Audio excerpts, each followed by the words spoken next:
Hello, everybody, and welcome to another episode of the Emotional Embuffination podcast. I am your host, David Ian Wilson, and here on Emotional Embuffination, we are training to become emotionally buff enough to overcome any conflict in life. And at the same time, we are trying to discover new levels of success and happiness and basically just maintain and optimize all those really good feelings in life. This podcast is just one of a number of resources I have available. If you want to learn more about that, check out the Emotional Embuffination website, which is embuff.com. That's EMBUFF.com. When you're on the website, make sure that you sign up for the newsletter, which has some quick weekly emotional embuffination tips that'll help you on your journey and becoming more emotionally embuffed. On today's show, I have the unique pleasure of getting to speak with Miss Jenna Griffith. Now, purpose and prosperity expert is what she's known as. She's a renowned certified compassion coach, founder of the Service and Soul Group, and an accomplished author.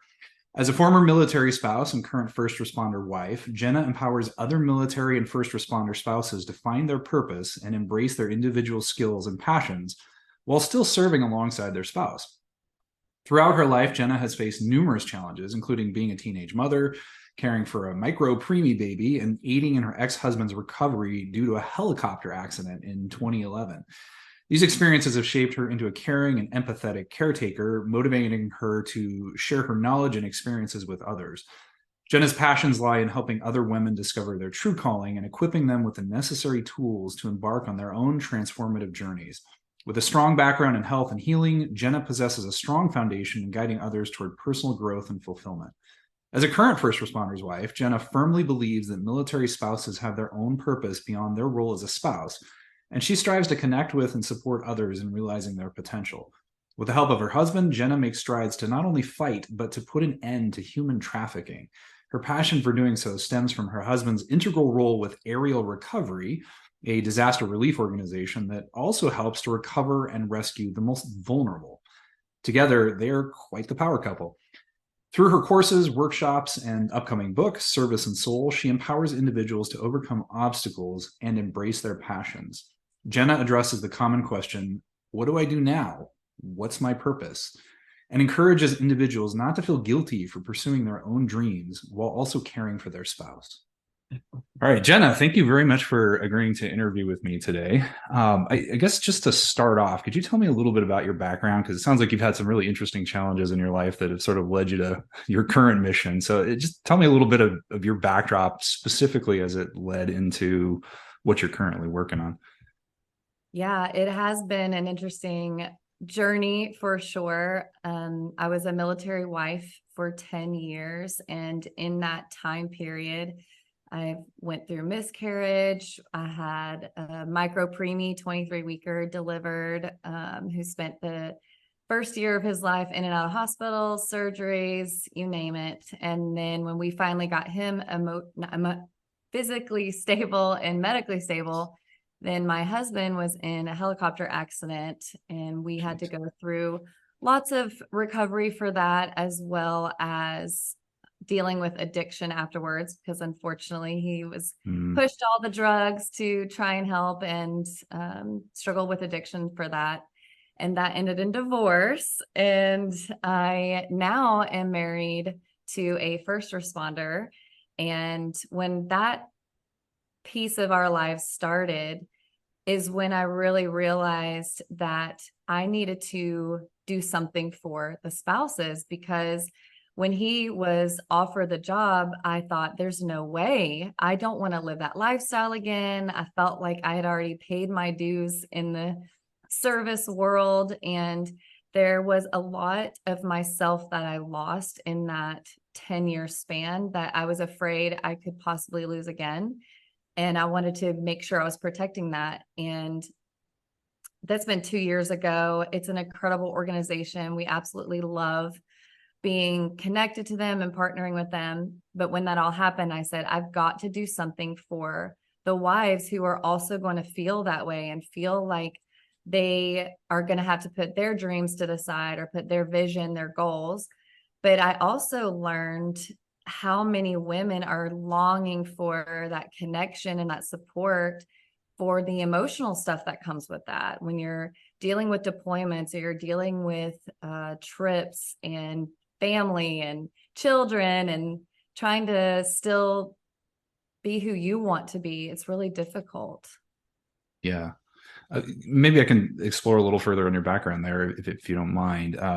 So in your first marriage, what is it your husband did? He was a medic Okay. in the U.S. Army. Gotcha. And from I guess from the perspective of being a first responder wife, what were the, I guess, what were the challenges related to that? I mean, I know you mentioned kind of the alcoholism and the helicopter accident, but I mean, were there other things, or maybe elaborate on those a little bit? Yeah, well, in that 10-year span, just military specific, we had he was at a training when we lost one of our children. I was pregnant and was in a car accident. We lost that child, and he was gone and could not come back and be with me. I had to really go through that entire experience by myself. I didn't live close to my family. Luckily, my mom was able to fly out and be with me because I had to have a surgery to deal with all that. And the isolation that you can feel, especially when you are taken to a duty station that's not near family, Yeah. can be really scary. And that was my experience. I grew up in Nashville, Tennessee. Our first duty station was Fort Carson, Colorado, which is where I lost the child. And at that time, I was told, your husband can't come back. He's in the middle of training. You're going to have to lean on the FRG, which is the Family Readiness Group. Well, I didn't know anyone in the FRG. I didn't know what the FRG was at that time. There's not an onboarding process for these wives who are marrying soldiers and marrying for love, but not really realizing, what all that entails. And I would have people all the time say, well, you signed up for it. I said, and it used to make me so angry because I was like, no, I was in love. I was signing up for a marriage and for a commitment, not Right. being second to my husband's work. So that was a really big, painful, experience. So from Fort Carson, we went to Fort Bragg in North Carolina. And Okay. during that time, my husband was gone a lot in schools, training schools, and getting prepared for deployments. And during that time, me and my son were, we were robbed, like not robbed, but someone was trying to break into our house in the middle of the day. It's 11 o'clock in the morning. And that was terrifying, to experience. As soon as that happened, I popped our house alarm, scared the guy away, and I loaded us up and we drove to Nashville to be with my family. And I would say that is one of the hardest parts, is just you have to find family within the military community. And Yeah. some people really struggle with that. Interesting. What happened in the helicopter accident? So, Right. So that also was quite an experience because of how everything kind of came about. When he was deployed, it was 2011. He was deployed in Afghanistan, and he was in a Chinook. It's the helicopters with the two blades. okay. And what they were told is they caught a wire, like they had hung a wire up and the blade caught the wire. It crashed from about 40 feet. So luckily it wasn't a huge fall, but it did flip the helicopter several times. It knocked out every single person that was on there. And my husband had a TBI from that. I see. And we were stationed at Fort Campbell, Kentucky at that time. And I received a phone call from a friend who heard about it at a barbecue that she was at.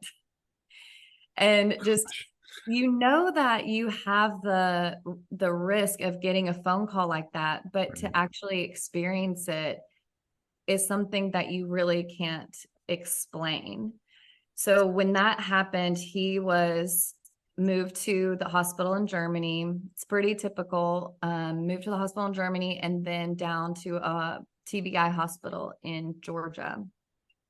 He was having lots of seizures and his migraines were so bad he could not even take an eye mask off of his eyes and have any kind of brightness of sorts. Wow.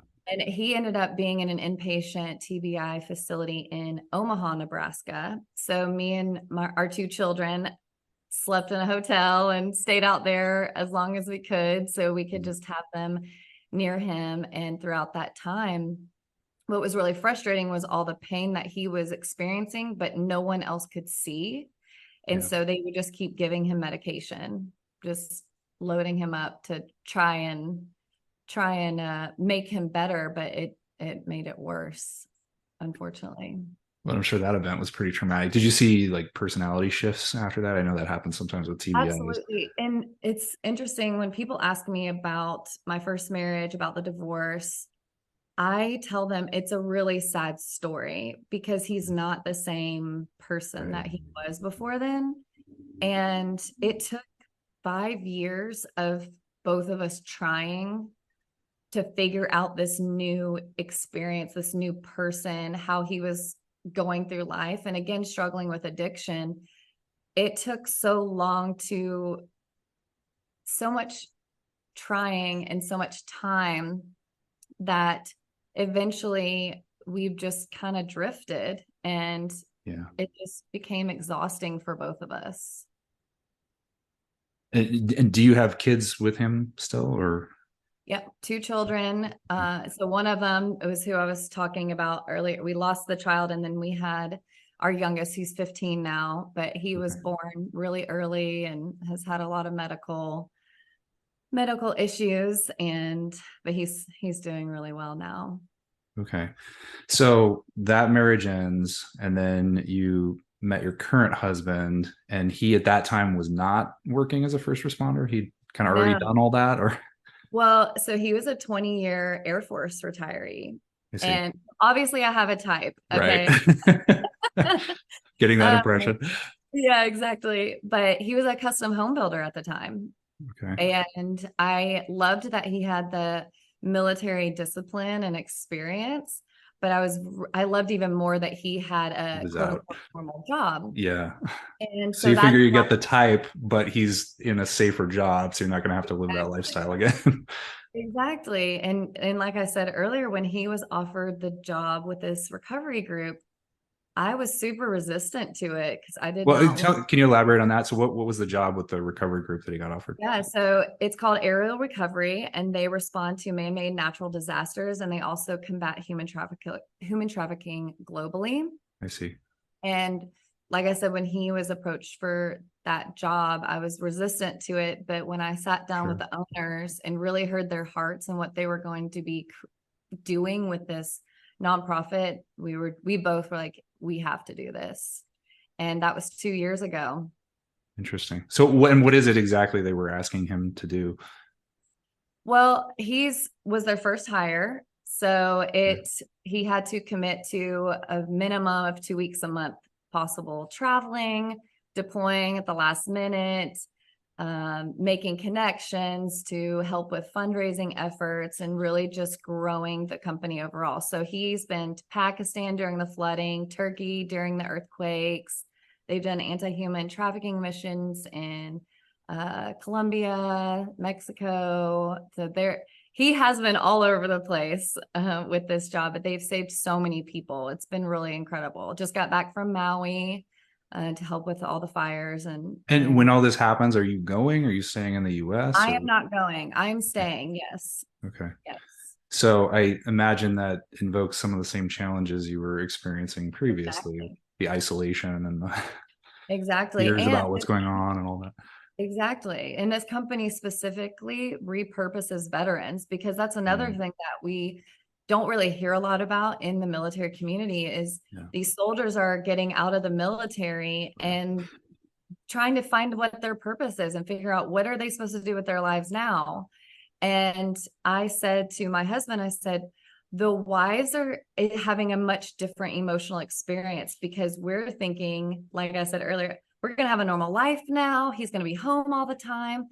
But what often, unfortunately, ends up happening is you now have a husband who doesn't know himself, doesn't understand his purpose, and now you're emotionally taking care of him or emotionally dealing with maybe his PTSD, Yeah. And it can be even more isolating because there's this part of you that understands and can only imagine what they're experiencing.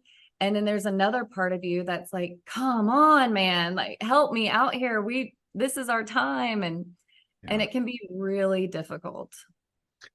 That's interesting. It's funny. I've thought a lot about and talked a lot about the impact of vets in particular, especially when they've seen combat and kind of coming out of the service and kind of what happens to them in the aftermath.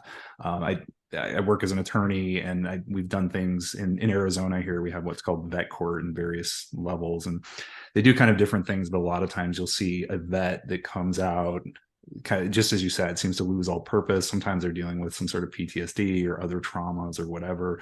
And then oftentimes their lives start unraveling. Criminal activity pops up, or there's drug issues, or just a whole range of awful stuff that happens. And they seem lost. And to a certain extent, it almost seems like the military has just thrown them away. And they're like, okay, we're done with you now, move on. But the aspect of that I haven't really thought much about is kind of what happens to the spouses, and the impact on them. And obviously that's going to have a huge impact if your husband's coming home and he's a train wreck and he's addicted to drugs, or he's running around violently committing crimes or whatever. So it's an interesting angle that I just really hadn't thought too much about, which is part of the reason I wanted to talk to you, because I think this is so interesting. So, okay, so you ended up getting on board with aerial recovery. You talked to the owners and you said, yes, we're going to do this. Are you taking an active role in the aerial recovery, or are you just kind of I running did in the support for your beginning. husband? So obviously super supportive of the organization. And when there's local disasters, we had horrible tornadoes and flooding here in the last couple of years. Yeah. I do respond with the team for that. Okay. And also just helping out with the spouses. So what's really great is they have a program called Heal the Heroes. And every quarter they take 22 veterans through an intensive healing experience, and then they coach them on entrepreneurship for a full year. And these soldiers, they're helping them find that purpose again. They're teaching them who they are and how worthy they are within themselves, and not because they're having to be attached to some military group. And what's been incredible is seeing the wives and their response to this healing that their husbands are going through, because it's healing that they've been praying for a long time. Like what I experienced was just completely at my wit's end. And you do get to a point where you have to decide, am I going to fight for my own happiness and for my own journey in life, or am I going to just stay and hope it gets better? Yeah. It's really scary because you risk so much emotionally in that way. Yeah. So at what point did you kind of transition into the work that you're presently doing, specifically focused on working with first responder wives and spouses? So that started kind of trickling in the past couple of years, but I really committed to it earlier this year. And I wrote a book for the spouses that's going to be coming out Veterans Day weekend, called Service and Soul. Okay. And starting to just coach these women and love on them. And I've met incredible people in veteran communities and veteran nonprofit organizations. And every time I ask them, well, what do you have for the spouses? They're like, well, yeah, never thought of that. And we need stuff. They need For stuff sure. too. Interesting. So obviously you're still supportive of the idea of being a first responder wife. Is that accurate? Okay. Absolutely. I mean, and obviously they're doing important work. They're out there fighting for the country and making sure people are safe, protecting people, et cetera. How does somebody strike that balance then? I mean, how do you act in that supportive role to the first responder husband, and then somehow carry on your own life, figure out your own mission? I mean, I guess there's several steps involved in that. I guess number one, how do you juggle those two? Well, that's the trick, is you don't want to try and juggle, because that's what brings overwhelm, anxiety, sure, stress. What is really helpful, and why the partnership that I not only have personally with my husband, but with the organization and me helping with supporting the spouses, is it is a partnership that when you have both you and your husband focused on the greater good, if you will, it works flawlessly. So don't hear me wrong that I don't still have times where, he's gone and I'm overwhelmed with stuff at the house and wishing that he was here. But we have been able to have such amazing conversations about things that I expect when he's gone, ways that I can be supportive of him while also making sure that I'm tuning into the things that I'm working on and the things that I need, ways that he can support me when he's gone. Communication is a huge part of that. It's something that we are working on all the time, because what's different with this work versus when I was a military spouse is they don't have guns anymore. It's a completely different type of service. So the energy and the emotions around the work that he does is completely different, because when he's gone, there's obviously still a fear factor of his safety. Of course. It's just not as strong as it was before. And I'm able to see the result of the people that he's helping and saving. Yeah. And because he and I are equally passionate about that, that helps as well. I'm able to keep in mind, keep focused. What is he doing? And, he's doing his thing and his purpose, and I'm living in my purpose. And we're very lucky that they can come together and marry together themselves. But there are lots of steps that I do teach when I'm coaching women. I've got a lot of free stuff on my website too, just to try and help these women who have possibly dissolved into their husbands' jobs. It's very easy to lose yourself. And the biggest thing is worthiness, and women feeling like it's selfish for me to want something for myself. It's selfish for me to want anything that's not related to this grand gesture of serving the world or serving our country. And that has probably been the biggest roadblock that I have seen with these women, is not feeling like they are deserving of having any sort of support or help. Yeah, I feel like that's almost just a human theme. Like there's this insecurity, seem to lack of worthiness and a lack of sense of confidence and self. I think creates so many problems in so many different ways. In other episodes, I've talked about kind of my themes that even when you have like an abusive dynamic, I think insecurities kind of abound. They manifest in different ways. They're kind of popping up. But like the abuser, for example, I think is deep down very insecure, and therefore needs to say to his spouse or significant other, like, I'm better than you because I feel so fragile. I need to prove I'm better than somebody. And then that, anyway. I think worthiness is such an important thing to fuel, and it's something to really work on. Let me talk about the purpose end of that. So how do you find what your purpose is? Do you have thoughts on that? And I know that's probably a huge topic, but how did you find your purpose? Maybe we could start the best way to find your purpose is to write out your eulogy. I like that. That's my mentor took me through that earlier this year, which is what led to me fully committing to this life, this vision that I have, because she had me write out my eulogy, and then we categorized different pieces of the eulogy into ways I'm affecting the community, what my health looks like, what my relationships look like, what my money looks like. And we got very specific on those different categories. And then she taught me how to map that out for 5 years, and then 1 year, and then each quarter, and then each month, and each week, what needs to be done so that when you die, which will be when I'm 95, if you die, why so early? Yeah, right. You're dying doing what you wanted to do. And so many of us get it backwards. Yep.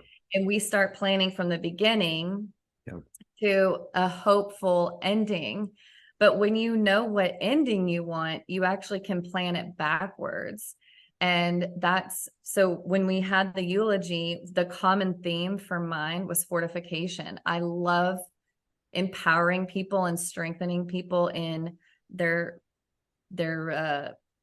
walk with God, their finances, their own purpose, you name it. And that's when I was like, my purpose in life is to fortify. And so from there, you reverse engineered into, okay, the way that I'm going to fortify is to support first responder spouses. Is that? Yeah. Okay. Yeah. I like that. I like that reverse engineering idea from the conceptual to the specific. Part of the reason I really like the idea of purpose, and Man's Search for Meaning, Viktor Frankl, I mean, he talks a lot about logotherapy and finding your purpose, and that having such a massive impact on how people function. I mean, he talks in there about, have you read that book? Are you familiar with it? No. You should check it out. It's a really Yeah. fascinating book. Like the dominant theme there, as I interpreted it, was that in essence, having purpose makes a huge difference. And he lived through Auschwitz and a couple of other horrible experiences in the Nazi occupation. And he when he came out, he was a psychologist. And so one of his main focuses became all about finding your purpose. And he developed this thing he called logotherapy, which was all centered on that. And he describes things like when people in the concentration camps seem to lose their sense of purpose, like they would almost immediately pass away, and they would die. And so I feel like, especially having read something like that, which is kind of a profound book to me, like that purpose, that sense of I know where I'm going or have a mission or something like that becomes so critical to people in terms of their happiness and well-being and productivity and all of these things, which is a big part of what I'm preaching through my emotional embuffination message. So that's why what you're talking about resonates so much with me. I like this concept. When somebody comes to you and they say, okay, I'm a first responder spouse, maybe you have them write their eulogy, like what exactly do you offer? I mean, do you do like coaching? Do you just have a support group? Like what Yeah, kinds of things can people? we have a support group on Facebook called Service and Soul. Everything that I offer for military and first responders is free to them Okay. because I really am passionate about serving them and helping them.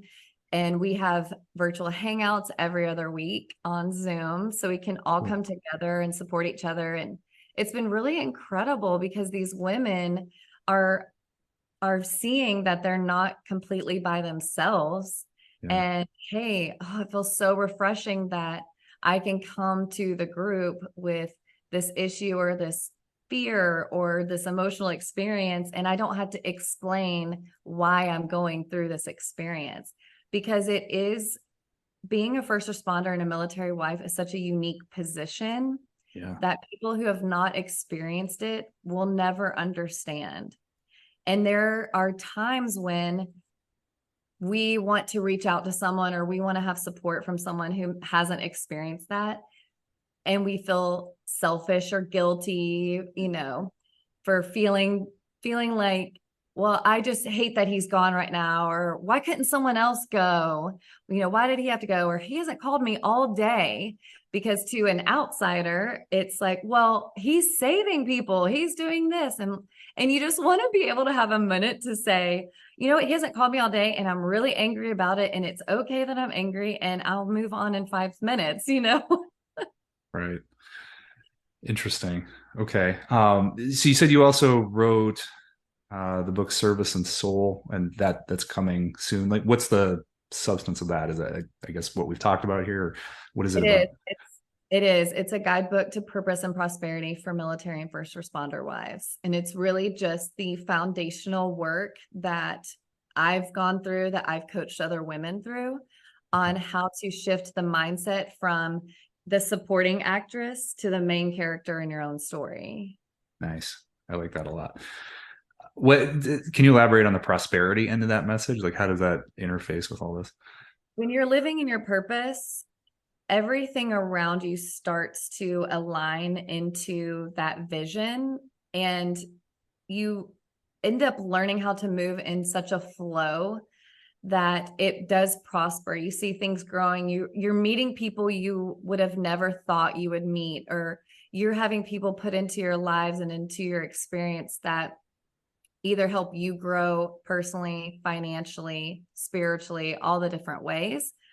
And prosperity has different meanings for different people. So it can mean Sure. having a lot of money in the bank. It could mean moving freely through life without too much resistance, or even having better relationships or strengthening your marriage. And so for me, in these talking about the book, Purpose and Prosperity is living a life that you have been wanting, living the life that you have visioned for yourself. Because for me, I was 28 years old thinking, is this really my life? Is this what I was put on the earth for? I mean, I've got toys all over the floor. I haven't washed my hair in 3 days. My husband's gone. I'm not sure when he's going to be home or even where he is in the world. Right. What am I doing? When do I get to do what I want to do? Yeah. And there's this unspoken message of your job as the military spouse, specific to military, is you stay home, you take care of the kids. That's why they pay you extra when you're married. You get paid per dependent. You get paid to live off post. And so you think to yourself, or at least I did, this is just my role right now. This is what I have to do. And I only did it for 10 years. Some women do it for the full 20 and then experience what we talked about earlier, when their husbands feel like they have no purpose. And then you've got a husband with no purpose and a wife with no purpose. And that breeds resentment, that breeds competitiveness, depression. You're not communicating. And that's why so many marriages are ending in divorce in the military, because the wives are getting stressed out and they're just done. And that's what happened for me. It happened in a doctor's office when he looked at me and told me, you just need to know this is going to get worse before it gets better. And this was 3 or 4 years after his accident. And I said, I can't do worse. I have done worse. I've been doing worse. And that was the moment that I was just like, I can't do this anymore. I was dying, Yeah. I was emotionally dying. You referenced earlier, I think, or at least I was extracting from what you said, some thoughts on faith. I'm gathering you're Christian. Is that accurate? How does your faith play any role in all of this? It plays the role. It's the Okay. leading role in all of this. When I got divorced, terrified, I hadn't worked. I had an online bachelor's degree in marketing, but no resume for that, because if you remember, special needs child, he had 7 therapies a week I was taking him to. It was terrifying. And there was a lot of, I've only met one person who had a smooth divorce. It's hard to get divorced, right? And I just remember every You attack mean that, divorces generally, or do you mean divorces specifically with first responder spouses? generally, yeah, no divorce, no matter what realm you're in.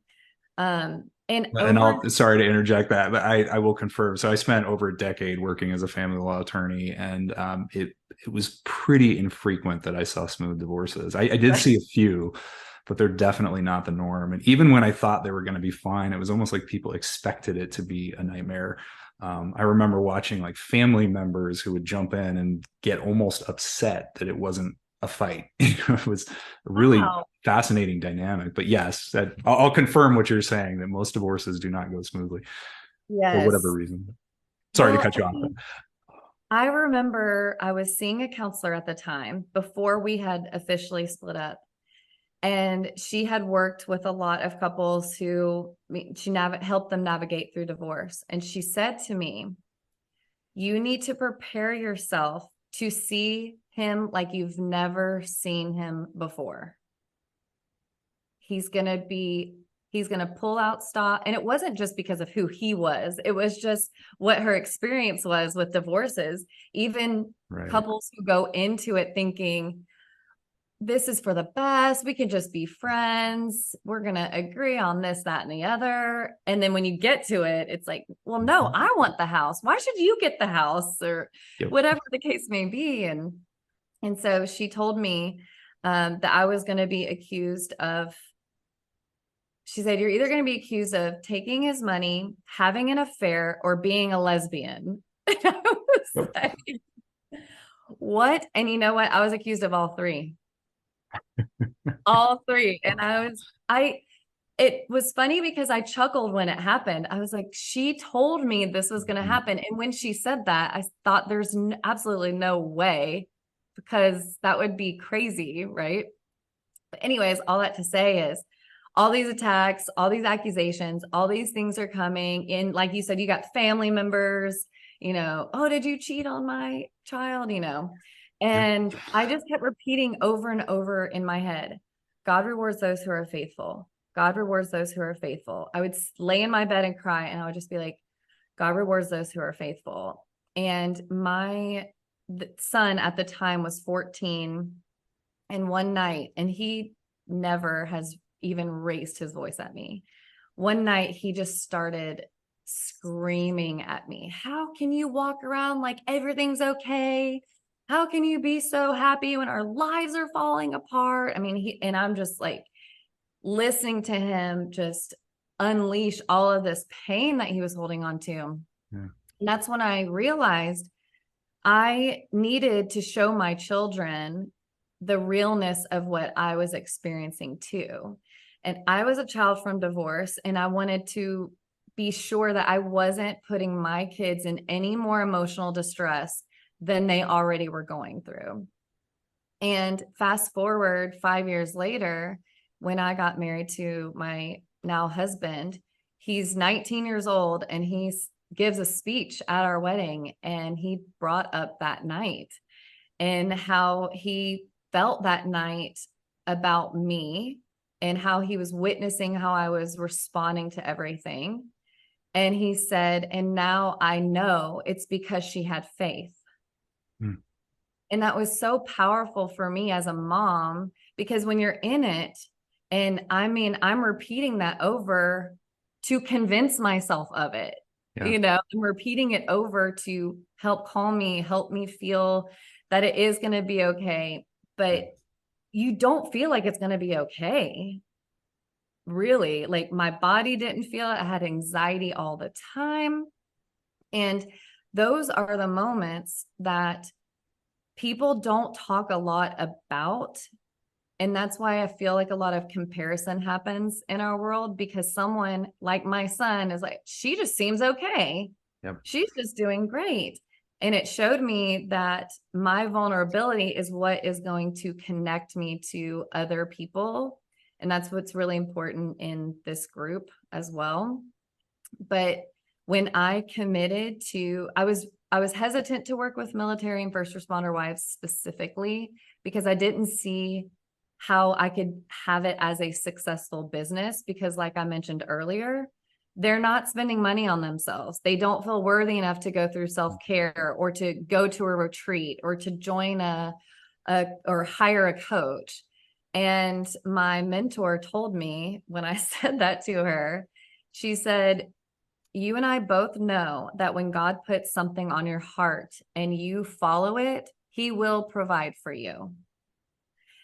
And in that moment, when I committed to it, it's unbelievable. The people that have come into my life, the opportunities that have come into my life, where I can provide this for free for these wives and still make a business out of it.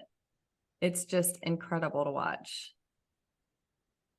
That's really good. I have several thoughts out of that. One is, I mean, you're talking about kind of this counselor, or I forget what the title was kind of saying, here's all the things that are going to happen. I cannot count the number of times as a family law attorney, I had somebody come to me and say, we agree on everything. This is going to be the smoothest divorce ever. I just need you to write it up. And I'd be like, okay.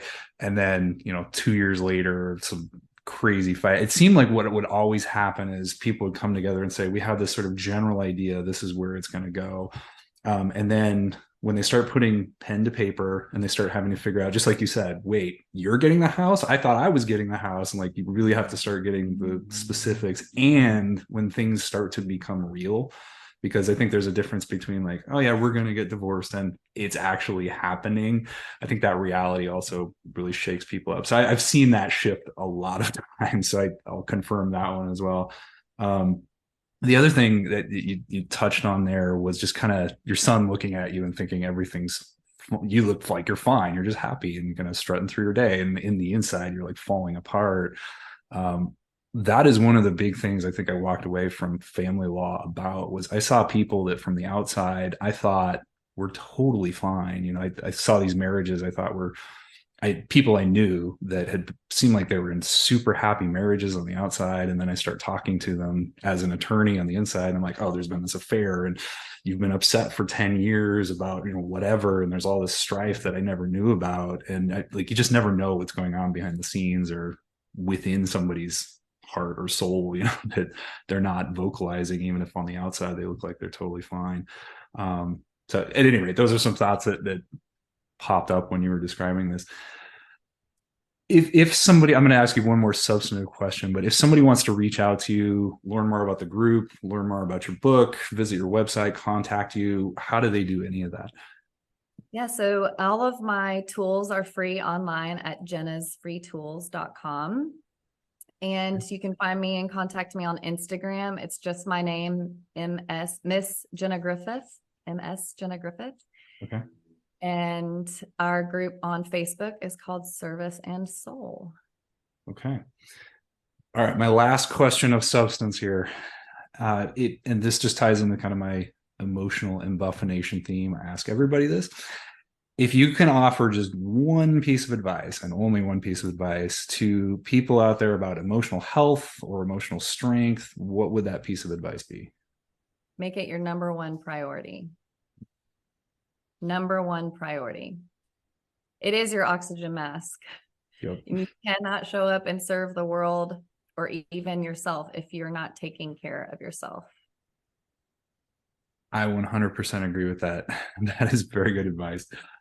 Jenna, thank you very much. I very much appreciate your time. I appreciate you coming on and talking to me. I think that your mission is really cool. I think this is, and like we said before, I think this is a niche that I've not really even thought about, but it's obviously an important one. And there's a significant number of people out there that are kind of fitting this problem. And so I think this is a really amazing mission that you've picked out and you're working on. So thank you for coming on. Thank you for talking to me. I appreciate your time, and I guess I'll let you go there. Thank you so much. All right, that's going to bring us to a wrap on today's show. I hope that you found this useful and interesting, and there was something you could take away from it to make your life just a little bit better. Don't forget to sign up for my newsletter on the Embuffination website, which is embuff.com. Remember, keep becoming more emotionally embuffed. This is something we keep working on every day. You don't go to the gym one time and say, I am buff forever. You go on a regular basis. You keep doing it to maintain and to continue to build strength. The same thing is true with emotional embuffination. You keep going, you keep working on it, you keep doing things to become more emotionally resilient, to make sure that you're optimizing those positive, happy feelings.